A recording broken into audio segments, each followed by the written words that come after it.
Hi friends, I am Chandraraj. आज हम बात करेंगे डायबिटीज मेलाइटस के बारे में कि डायबिटीज मेलाइटस होता क्या है और इसके टाइप्स कितने हैं और ये क्या क्या कॉज होते हैं, जिसके बारे में कि टाइप्स ऑफ डायबिटीज के बारे में भी बात करूंगा। तो प्लीज फ्रेंड आप लास्ट तक बने रहें। आप हमारे चैनल से न्यू हैं तो प्लीज हमारे चैनल को सब्सक्राइब करें और पसंद आए तो उसे लाइक करें। तो सबसे पहले हमको डायबिटीज मेलाइटस जानने से पहले हमको पैनक्रियाज के बारे में जानना पड़ेगा कि पैनक्रियाज का कौन सा सेल है जो क्या चीज इंक्रीज का रिलीज करता है। इसके बारे में हम सबसे पहले इंट्रोडक्शन से स्टार्ट करते हैं कि पैनक्रियाज के बारे में। तो पैनक्रियाज कैसा होता है? वो जे शेप लाइक स्ट्रक्चर होता है जो मैं अभी बना कर रखा हूं।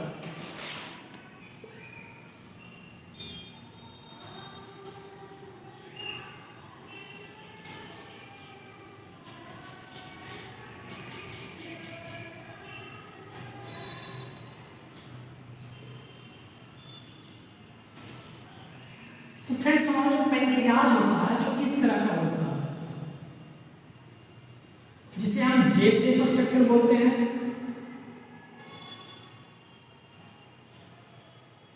तो इसमें फ्रेंड्स डिफरेंट डिफरेंट सेल होते हैं, जैसे कि alpha cell, beta cell and होता है डेल्टा सेल। तो कौन सा सेल क्या चीज रिलीज करता है इसके बारे में हम बताते हैं। बाकी पैनक्रियाज के बारे में, तो पैनक्रियाज कहाँ लोकेटेड होता है? तो यह एब्डोमिनल पार्ट के बैक में लोकेटेड होता है। जो पीछे में होता है उसको हम बोलते हैं रेक्टोपेरिटोनियल कैविटी बोलते हैं, जो बैक साइड में जस्ट एब्डोमेन यानी स्टोमक के जस्ट पीछे में हमारा जो पैनक्रियाज होता है वो लोकेटेड होता है। अब हम बात करते हैं फ्रेंड्स कि पैनक्रियाज का बहुत सारे सेल के नाम सुने होंगे, जैसे alpha cell, beta cell, delta cell and PP cell. और एक हम लोग सुनते थे जिसको हम बोलते हैं लैंगरहैंस के नाम से जानते थे। तो ये सभी के बारे में एक एनाटॉमी फिजियोलॉजी है। तो अगर आप नहीं जानते तो प्लीज हमारे डिस्क्रिप्शन में जाएं और जो पैनक्रियाज का है उसको आप अच्छे से देखें ताकि आपको समझ में आए। यहाँ मैं आपको बेसिक में बता दे रहा हूँ, जैसे कि सेल होते हैं। तो यहाँ पे कौन बोलता है? Alpha cell. तो जो अल्फा सेल होता है वो क्या सीक्रेट करता है? या ग्लाइकोजेन को सीक्रेट करता है और स्टिमुलेट के कहाँ पे स्टिमुलेट होता है? स्टिमुलेट करने का मतलब कि कहाँ से वो निकलता है, तो कहाँ होता है? या लीवर के back side of the glucagon and convert non carbohydrate into glucose. ये क्या करता है? जो कार्बोहाइड्रेट होता है उसको क्या करता है? कन्वर्ट कर देता है क्या चीज में? ग्लूकोज में चेंज करता है। तो मैंने बताया कि अल्फा सेल जो 20% क्या सीक्रेट करता है? या सीक्रेट करता है ग्लूकागोन को सीक्रेट करता है, जो क्या करता है? या लीवर से स्टिमुलेट होता है और ये क्या करता है? जो ग्लूकागोन होता है उसको कन्वर्ट और कार्बोहाइड्रेट होता है इसको कन्वर्ट करता है किसमें? ग्लूकोज में या कन्वर्ट करता है। बात करते हैं बीटा सेल के बारे में। तो बीटा सेल क्या होता है? 70% सीक्रेट होता है। क्या करता है? सीक्रेट इंसुलिन को सीक्रेट करता है। कौन? बीटा सेल इंसुलिन को सीक्रेट करता है, जो क्या करता है कि जैसे कि हमारे बॉडी में जो सेल होते हैं उसको क्या करता है? या ग्लूकोज को टेक करने में लेने में या हेल्प करता है। जैसे जो ब्लड स्ट्रीम जो पास होता है, जैसे यहाँ पे क्या हुआ? चेंज कर दिया। चेंज करने के बाद क्या होता है? जो हमारे बॉडी का जो सेल है तो उसमें क्या करता है? उसको ब्लड स्ट्रीम के द्वारा उसको सीक्रेट करने में लेने के में इसको क्या करता है? हेल्प करता है। अब बात करते हैं लास्टली डेल्टा सेल के बारे में कि डेल्टा सेल क्या 5% या सीक्रेट करता है सोमैटोस्टिन को। तो फ्रेंड्स यहाँ जनरली आपको याद रखना पड़ेगा कि जो अल्फा सेल है वो सीक्रेट करता है ग्लूकागोन को, जो बीटा सेल है वो सीक्रेट करता है इंसुलिन को। तो हम जो डायबिटीज मेलाइटिस पढ़ेंगे वो मेनली किसके बारे में पढ़ेंगे? इंसुलिन के बारे में। इंसुलिन के कॉजेज के कारण से आगे में पता चलेगा आपको कि डायबिटीज होते हैं, डायबिटीज के जो टाइप्स होते हैं वो सभी इंसुलिन पे ही डिपेंड करता है। तो मैंने थर्ड जो बात किया सोमैटोस्टेटिन के बारे में कि यह क्या करता है? यह सिक्रीशन है इंसुलिन और ग्लूकागोन का, उसको इनहिबिट करता है। यानी हमारे बॉडी में क्या होता है कि जब ग्लूकागोन का लेवल इंक्रीज होने लगता है या फिर इंसुलिन ज़्यादा रिलीज होने लगता है तो उस टाइम में क्या करता है? सिक्रीशन को इनहिबिट करता है, उसको स्टॉप करता है। तो ये हुआ। फिर बात करते हैं पीपी सेल के बारे में। तो ये क्या करता है? इसको जिसको मैंने बोला था कि आइसोलेट से लैंगरहैंस के नाम से जो मैंने बोला था, तो उसमें आइसोलेट सेल्स होते हैं जो क्या करता है?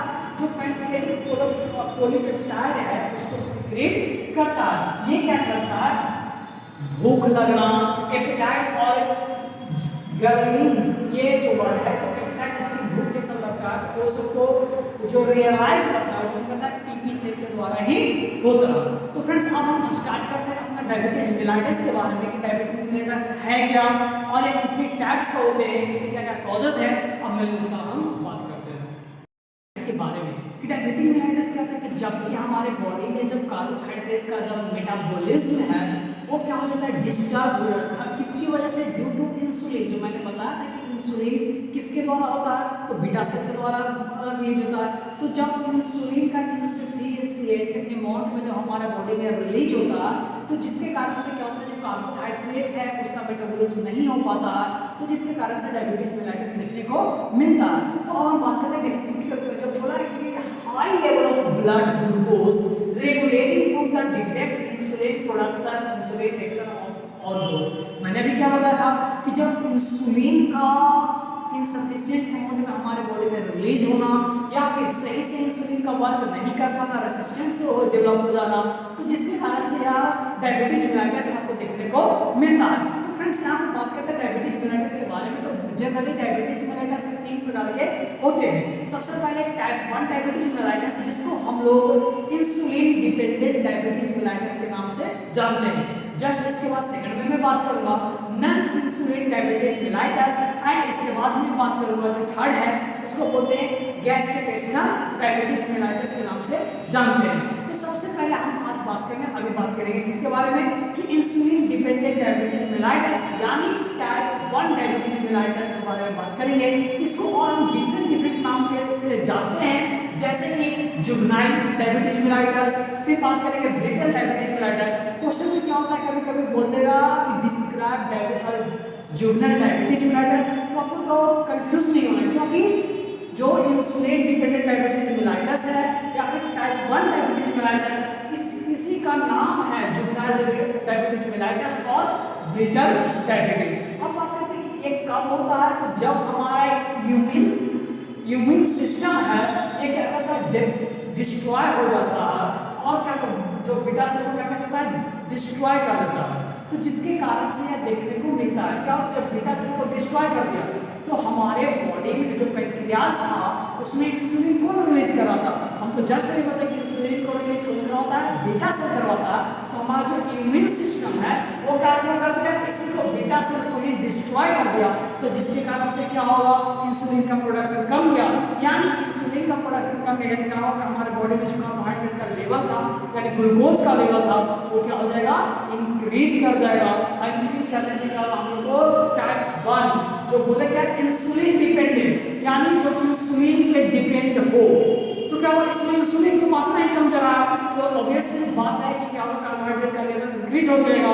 अब इसका जैसे कि कोई पर्सन है, हम मानो कि कोई पर्सन ए पर्सन है जो बी पर्सन से डिपेंडेंट है, अगर बी पर्सन चला जाए तो क्या होगा, ए पर्सन अपने आप कमजोर हो जाएगा। तो उसी तरह से जो इंसुलिन डिपेंडेंट है, अगर इंसुलिन की मात्रा मिला ही नहीं तो क्या हो जाएगा, उसी के कारण से यह इंसुलिन डिपेंडेंट डायबिटीज मेलाइटस होता है।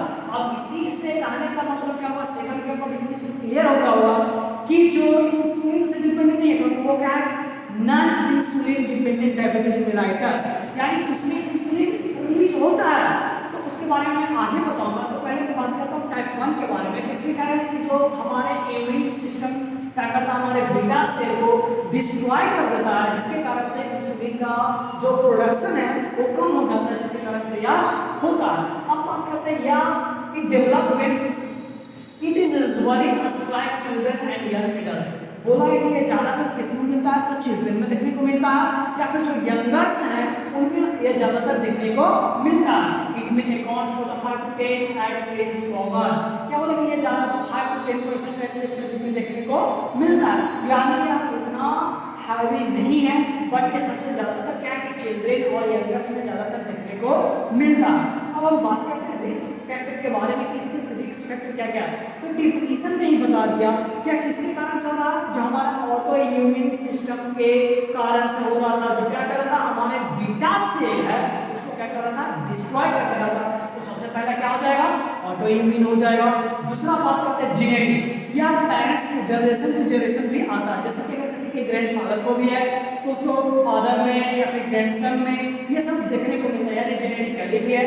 और बात करते हैं इन्वायरमेंटली, आप किस तरह के डाइट वगैरह ये सब ले रहे हैं उस पर भी डिपेंडेंट करता है। जैसे कि हम हाई अमाउंट में डाइट ले रहे हैं जिसमें शुगर वगैरह ज़्यादा पाया जाता है, मीठा ज़्यादा, आप कार्बोहाइड्रेट वाले जब ज़्यादा फूड ले रहे हो तो क्या हो, एक कॉमन अमाउंट में ही ना इंसुलिन रिलीज करेगा बीटा से, लेकिन आप उससे ज़्यादा में आप शुगर का इंटेक कर रहे हो तो उससे क्या होगा, वो उस पर सही से इंसुलिन सर्किट वर्क नहीं कर पाएगा, तो जिसके कारण से क्या हो जाएगा, यार टाइप 1 जिसको हम लोग बोलते हैं जुवेनाइल डायबिटीज मेलाइटस या फिर ब्रिटल डायबिटीज मेलाइटस होते हैं। तो आपको यहाँ समझने में कोई दिक्कत नहीं हुआ होगा। चलिए अब हम आगे की ओर बात करते हैं।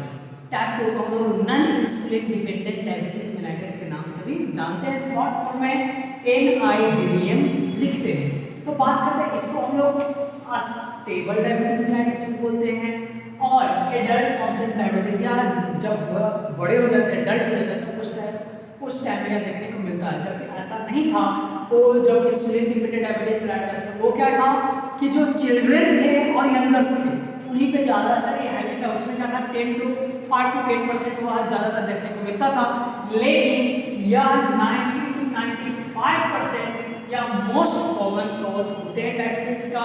तो बात करते हैं, it is usually being as insulin resistant cell do not use insulin properly. मैंने क्या बताया था कि उसमें क्या था, इंसुलिन का प्रोडक्शन नहीं हो रहा था। फर्स्ट में क्या हो रहा था, जो बीटा सेल था उसी को क्या करता था, डैमेज कर रहा था, इम्यून सिस्टम था जो। लेकिन इसमें क्या हो रहा है कि जो इंसुलिन है उसका सही से यूज ही नहीं कर रहा, रेसिस्टेंस डेवलप कर जा रहा है, तो जिसके कारण से insulin non insulin diabetes mellitus देखने को मिलता है। तो बात करते हैं यार किसके क्या है, इसके रिस्क फैक्टर क्या क्या है। तो इसके रिस्क फैक्टर में मिलेंगे ओबेसिटी, ज़्यादा वेट होने के कारण, फैमिली हिस्ट्री ऑफ डायबिटीज, उसमें भी क्या था, जेनेटिक था, इसमें भी क्या है, जेनेटिक ये भी है। फिर बात करते हैं इम्पेयर्ड ग्लूकोज मेटाबॉलिज्म, क्योंकि इम्पेयर्ड मेटाबॉलिज्म हो ही नहीं रहा है ग्लूकोज को, तो जिसके कारण से बात करें फिजिकल इनएक्टिविटी, फिजिकल एक्टिविटी कर ही नहीं रहे हो तो क्या होगा, फैट का डिपोजिशन होते जा रहा है, कार्बोहाइड्रेट वगैरह का उसका क्या हो रहा है, मेटाबॉलिज्म नहीं हो पा रहा है, क्योंकि आपको एक्टिविटी कर ही नहीं रहे। जब एक्टिविटी आप नहीं करेगा तो क्या होगा, एनर्जी लॉस आपका नहीं होंगे, तो फिर उसका यूज ही नहीं हो पाएगा, जिसके कारण से ये देखने को मिलता है पोस्ट रिसेप्टर इफेक्ट। जो अगर पास्ट टाइम में कोई चीज का क्या हुआ है उसके कारण से भी देखने को मिलता है। बात करते हैं यहाँ पर कि can cause delay wound healing, इसमें क्या देखने को मिलेगा कि जैसे कोई वुंड वगैरह आ गया, कोई घाव से होगा तो उसको हील करने में बहुत ज़्यादा टाइम लगता है। क्यों ऐसा होता है, क्योंकि डैमेज ब्लड कैपिलरीज, ये क्या कर देता है, जो ब्लड कैपिलरीज होता है उसी को ये डैमेज कर देता है। फिर बात करते हैं स्लो डिले, जिसके कारण से क्या होता है कि जो वुंड होता है वो हीलिंग होने में बहुत ही टाइम लेता है। जैसे कि आप डायबिटीज का जितने भी आप पेशेंट देखते होंगे उसमें क्या होता है, जैसे ज़्यादातर आपको देखने को मिलेगा गैंग्रीन से सब वही सब में लोगों में देखने को मिलता है, क्योंकि उनमें क्या होता है कि सबसे पहली बात क्या होता है कि कोई भी इन्फेक्शन का सबसे मेन स्वीट होता है। अगर कहीं पे मिठास या फिर ब्लड कैपिलरीज, तो अगर वुंड है वहाँ पर ब्लड का भी है और आपको क्या ब्लड में शुगर है, तो जिसके कारण से क्या होता है उसको में ज़्यादातर इन्फेक्शन ज़्यादा थी और लगते हैं, और उसके कारण से क्या होता है सो क्या कहते हैं कैपिलरी, जो ब्लड कैपिलरीज होता है उसी को डैमेज कर देता है। इसी वजह के कारण से क्या होता है, जो घाव होता है, वुंड होता है, वो हील होने में टाइम लेता है जो डायबिटीज पेशेंट होते हैं, जिसके कारण से एम्पुटेशन का ज़्यादातर आपको केस देखने को मिलता है डायबिटीज के केसों पेशेंट में। उनको क्या करेगा, एम्पुटेशन किया गया, क्यों, क्योंकि डायबिटीज पेशेंट है वो जो वुंड था वो हील नहीं हो पा रहा था। अब हम फ्रेंड्स बात करते हैं थर्ड नंबर के बारे में, उसको हम बोलते हैं गैस्ट्रोइंटेस्टाइनल डायबिटीज। ये क्या होता है कि जब भी मदर होती है जो प्रेगनेंसी के केस में जब प्रेग्नेंट रहती है तो उस टाइम में ज़्यादातर देखने को मिलता है, क्योंकि क्या होता है जो मदर है सबसे पहला कॉज तो ये है कि जब मदर लोग जब प्रेग्नेंट होती है तो क्या होता है वो मूवमेंट करना बंद कर देते हैं, क्योंकि जब बेबी ऑब्वियसली है जब बेबी रहती है तो और रेस्ट करना पड़ता है, जिसके कारण ओबेसिटी उनका बढ़ जाता है, सबसे मेन कॉज ये होता है। लेकिन बात करते हैं क्या बोला है कि ईट HCG यानी ह्यूमन क्रोनिक सोमैटोट्रोफी, ठीक ये क्या है, HPL जो ह्यूमन प्लासेंटल लैक्टोजेन होता है जो प्लासेंटा में, वो क्या करता है जो प्राइमरी सिम्टम्स कॉज होता है प्रेगनेंसी, जो HCG जैसे कि हम लोग क्या करते हैं प्रेगनेंसी जब टेस्ट करवाते हैं तो क्या होता है हम लोग यूरिन से पता करते हैं, तो यूरिन में भी क्या होता है जो HPL होता है ह्यूमन प्लासेंटा सॉरी जो HCG होता है प्राइमरी सिम्टम्स, ये क्या करता है ये दिखने को मिलता है उसमें यूरिन में, तो जिसके कारण से क्या होता है जो urine frequency test. Friends at last में थर्ड नंबर का जो बात करूँ बताने वाला गैस्ट्रोइंटेस्टाइनल डायबिटीज के बारे में, क्या क्या होता है ड्यूरिंग प्रेगनेंसी ऑफ मदर, कोई भी मदर है प्रेगनेंसी के टाइम में देखने को मिलता है मदर्स क्या उस टाइम में मूवमेंटेशन करना बंद कर देते हैं, ज़्यादातर एक्टिविटी नहीं करते हैं, तो जिसके कारण से क्या होता है उनमें ओबेसिटी देखने को मिल जाता है। तो ओबेसिटी के कारण भी यहाँ देखने को ज़्यादातर मिलता है। इसलिए क्या होता है HCS ह्यूमन क्रोनिक स्पाइरोमेटोफिन होता है, जो HPL ह्यूमन प्लेसेंटल लैक्टोज ये देखने को मिलता है। क्या होता है एक प्रकार का यह टेस्ट होता है, जैसे कि हम प्रेगनेंसी किट में जैसे कि करते हैं, तो उसी तरह से HCG जो प्राइमरी सिम्टम्स मौजूद है प्रेगनेंसी, ये हमको देखने को मिलता है किसमें, जब प्रेगनेंसी के टाइम में जब क्या चीज हो जाता है प्राइमरी सिम्टम्स किसका होता है डायबिटीज का, तब यह देखने को मिलता है। बात करते हैं secrete by the syncytiotrophoblast during the pregnancy, यह क्या सीक्रेट करता है सिनसाइटिक ट्रोफोब्लास्ट, जो कब को होता है प्रेगनेंसी के टाइम में देखने को मिलता है। यह कब होता है सेकंड से थर्ड ट्राइमेस्टर के टाइम में यह देखने को मिलता है। तो जैसे कि मैंने बताया कि जो मोस्ट कॉमन देखने को मिलता है क्या कहता है ओबेस देखने को मिलता है। तो मैंने ये बताया था कि प्रेगनेंसी के टाइम में क्या मदर है जो एक्टिविटी करना कम कर देते हैं, तो जिस तरह से देखने को मिलता है। फिर क्या होगा फैमिली हिस्ट्री याद रखिएगा, जितने भी आप डायबिटीज चाहे डायबिटीज फर्स्ट पढ़े होंगे जिसमें क्या बोला गया इंसुलिन डिपेंडेंट डायबिटीज मेलाइटस या फिर non insulin dependent diabetes mellitus, ये सभी में क्या था हिस्ट्री के फैमिली हिस्ट्री में देखा जाता था, जिसको हम लोग जेनेटिक इनहेरिटेंस के कारण भी बोल रहे थे। तो ये तीनों में देखने को मिलेगा, तो इटियोलॉजी में आपको देखने के लिए इजी रहेगा। फिर बात करते हैं after pregnancy 5-10% of the women gestational diabetes are for 5 to 10% gestational diabetes देखने को मिलता है। तो फ्रेंड्स अब हम बात करेंगे एटियोलॉजी साइन एंड सिम्टम्स के बारे में बात करेंगे। आप हमारे चैनल में न्यू है फ्रेंड्स तो प्लीज हमारे चैनल को सब्सक्राइब करें और हमारे वीडियो को लाइक करें। तो फ्रेंड्स अब हम बात करेंगे क्लिनिकल मैनिफेस्टेशन के बारे में। तो इसमें क्या होता है 3 मेजर सिम्टम्स देखने को मिलेगा, जिसको बोलते हैं PPP 3P polyuria, polydipsia and polyphagia. जैसे मैंने बात की 3P के बारे में, पॉलीयूरिया यानी एक्सेस यूरिन बहुत ज्यादा यूरिन लगना, पॉलीडिस्पेसिया डिस्पेसिया इसका मतलब बहुत ज्यादा प्यास लगना, तो ये क्या हो गया प्यास थ्रस्ट हो गया थ्रस्ट। फिर बात करते हैं पॉलीफेजिया ज्यादा भूख लगना। तो ये 3 मेजर सिम्टम्स देखने को मिलेंगे, ये आपको लिखना बहुत ही जरूरी है कि डायबिटीज में जो मेन मेजर 3 सिम्टम्स कौन होता है 3P polyuria, polydipsia and polyphagia. Polyuria यानी एक्सेस यूरिन, पॉलीडिस्पेसिया यानी ज्यादा प्यास लगना एंड पॉलीफेजिया यानी मोर बहुत ज्यादा भूख लगना। फिर जो नॉर्मल सिम्टम्स है जैसे कि weight loss, hyperglycaemia, slow mood healing, जो मैंने डिस्कशन में बताया था कि मूड हीलिंग होने में टाइम लगता है, ब्लड प्रेशर धुंधला दिखना। फिर बात करते हैं नॉक्चुरिया के बारे में, नाइट में यूरिन लगना ये हो गया, फटीग थकावट हो गया, ड्रॉजीनेस एंड स्किन इन्फेक्शन ये ज्यादातर आपको देखने को मिलेगा। अब हम बात करते हैं फ्रेंड्स के बारे में कॉम्प्लिकेशन के बारे में। कॉम्प्लिकेशन में आपको ज्यादातर देखने को मिलेगा किडनी डिजीज, आर्टेरियोस्क्लेरोसिस। मैंने क्या बताया ये क्या कर रहा था जो ब्लड में क्या हो रहा था जो कार्बोहाइड्रेट का मात्रा बढ़ जा रहा था, जिसके कारण प्लेट का फॉर्मेशन होगा ब्लड वेसल्स में, उसको ब्लॉक करेगा, जिसके कारण से आर्टेरियोस्क्लेरोसिस ज्यादा देखने को मिलेगा। बात करते हैं न्यूरोपैथी। तो न्यूरोपैथी के अंदर बहुत सारे सिम्टम्स देखने को जैसे कि लेग पेन करेगा, स्वेलिंग देखने को मिलेगा। तो ये सब चीजें जो क्लिनिकल मैनिफेस्टेशन है आपको डायबिटीज में देखने को मिलेगा। अब हम बात करेंगे डायग्नोसिस के बारे में।